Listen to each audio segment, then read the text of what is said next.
les partis politiques camerounais aujourd'hui, il y a clairement un problème de démocratisation, c'est-à-dire de respect des critères de bonne gouvernance, des critères d'inclusion. Quand je parle d'inclusion, il s'agit de la représentation, il s'agit de la participation, il s'agit de la consultation et des concertations. Ça, ce sont des problèmes réels que l'on a dans les partis politiques aujourd'hui. On avait également des problèmes de libre compétition, c'est-à-dire que les partis étaient plus orientés vers le,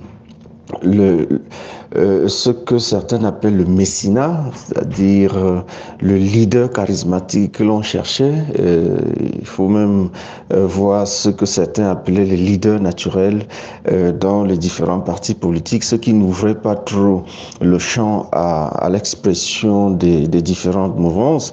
On peut également noter des problèmes de transparence. Il y avait une gestion opaque des partis. C'est toujours ce qui existe d'ailleurs dans pas mal de partis politiques au Cameroun. Donc ça, c'est le diagnostic, ça, c'est la figure générale, le tableau général que l'on peut observer dans l'essentiel de partis. Aujourd'hui, le SDF qui a 32 ans a fait sa mue, a fait même ce que j'appellerais la catharsis, c'est de regarder dans le rétroviseur et de se demander ce qui n'a pas marché depuis 32 ans. C'était déjà quelque chose d'important.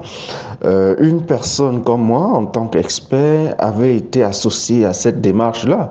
Et c'est tout naturellement que quand est venu le moment d'entrer en politique, je ne pouvais que me retourner vers ce parti que je connais très bien pour avoir participé à l'analyse diagnostique du parti. Je sais à peu près ce qui n'a pas marché et j'encourage, je félicite la qualité d'homme d'État du chairman qui, après 32 ans, a compris qu'il fallait s'arrêter, qu'il fallait s'interroger, qu'il fallait se demander si la ligne suivie depuis les années 92 était bonne. J'entends bien les dissonances qu'il y a au sein du parti maintenant, justement parce que certains n'ont pas participé à ce travail diagnostique, à ce travail d'évaluation, d'auto-évaluation, de remise en cause et même de remise en question de certaines stratégies.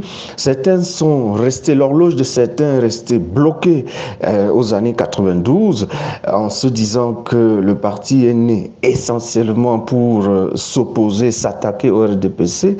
On ne sait pas si ceci peut être un projet de société ou un projet politique. Dans tous les cas, c'est ce que pensent certains aujourd'hui, au moment où il faut se demander si cette façon de voir avait permis au parti d'arriver au pouvoir. La réponse est non.